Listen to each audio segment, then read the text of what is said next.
2024-25 సంవత్సరానికి ఆంధ్రప్రదేశ్ ఆర్థిక మంత్రి పయ్యావుల కేశవ్ శాసనసభలో బడ్జెట్ ని ప్రవేశపెట్టారు. ఇక మరోవైపు ప్రత్యేక వ్యవసాయ బడ్జెట్ ని ఆ శాఖ మంత్రి అయిన అచ్చెన్నాయుడు శాసనసభ ముందు ఉంచారు. ఇకపోతే శాసనమండలిలో బడ్జెట్ ని మంత్రి కొల్లు రవీంద్ర, వ్యవసాయ బడ్జెట్ ని మంత్రి నారాయణ ప్రవేశపెట్టారు. ప్రస్తుత ఆర్థిక సంవత్సరంలో ఓట్ ఆన్ అకౌంట్ ని ఇప్పటికే 2 సార్లు ఆమోదింపచేసుకుని నిధులు ఖర్చు చేస్తున్న సంగతి తెలిసిందే. 2024-25 సంవత్సరానికి గాను ఆంధ్రప్రదేశ్ బడ్జెట్ ని 2,94,000 కోట్లుగా నిర్ణయించారు. ఎన్నికల హామీలైన సూపర్ 6 సహా పలు రంగాలకు కేటాయింపులు చేశారు.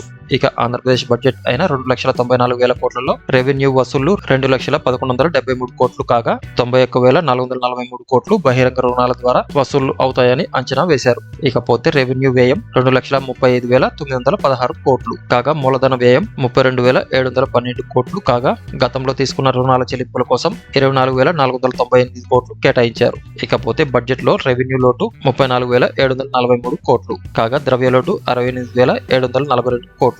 ఒకసారి రెవెన్యూ లోటును చూసినట్లయితే స్థూల జిఎస్డిపిలో రెవెన్యూ లోటు 4.19%, అలాగే ద్రవ్యలోటు 2.12% గా ఉంది. ప్రస్తుత ఆర్థిక సంవత్సరంలో ఓట్ ఆన్ అకౌంట్ ని ఇప్పటికే 2 సార్లు ఆమోదింపచేసుకుని నిధులు ఖర్చు చేస్తున్న ప్రభుత్వం వచ్చే 4 నెలల కాలానికి ఈ బడ్జెట్ ని ప్రవేశపెట్టారు. ఎన్నికల హామీలైన సూపర్ 6 తో సహా నీటిపారుదల, సంక్షేమం, విద్య, వైద్య రంగాలకు ప్రాధాన్యత ఇచ్చారు. పేద ప్రజల సంక్షేమం కోసం ఎన్నికల సమయంలో ఇచ్చిన హామీలు నెరవేర్చే ఉద్దేశంలో భాగంగా ఎన్డీఏ ప్రభుత్వం ఈ బడ్జెట్ లో పలు పథకాలకు నిధులను కేటాయించింది.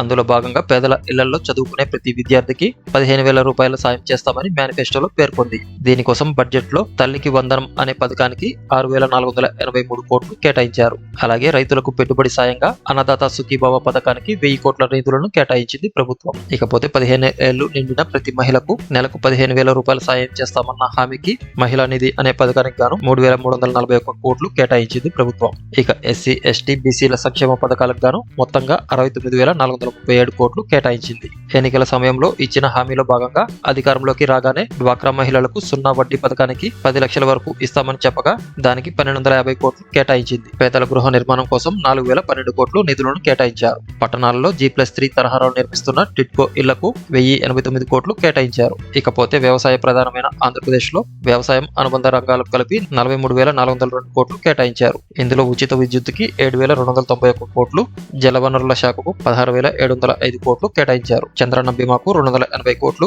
పౌర సరఫరాల శాఖకు 3,690 కోట్లు, జలజీవన్ మిషన్ కు 1,420 కోట్లు, ఇంధన రంగానికి 8,207 కోట్లు, ఎస్సీల సంక్షేమం కోసం 18,497 కోట్లు కేటాయించారు. అలాగే ఎస్టీల సంక్షేమం కోసం 7,557 కోట్లు కేటాయించారు. ఇకపోతే బీసీ సంక్షేమం కోసం 39,007 కోట్లు కేటాయించారు. అలాగే మైనార్టీ సంక్షేమం కోసం 4,376 కోట్లు కేటాయించారు. మహిళా శిశు సంక్షేమం కోసం 4,285 కోట్లు కేటాయించడం జరిగింది. పేద ప్రజల సంక్షేమం కోసం ఎన్నికల సమయంలో ఇచ్చిన హామీలు నెరవేర్చే ఉద్దేశంలో భాగంగా ఎన్డీఏ ప్రభుత్వం ఈ బడ్జెట్ లో పలు పథకాలకు ఈ విధంగా నిధులు కేటాయించింది.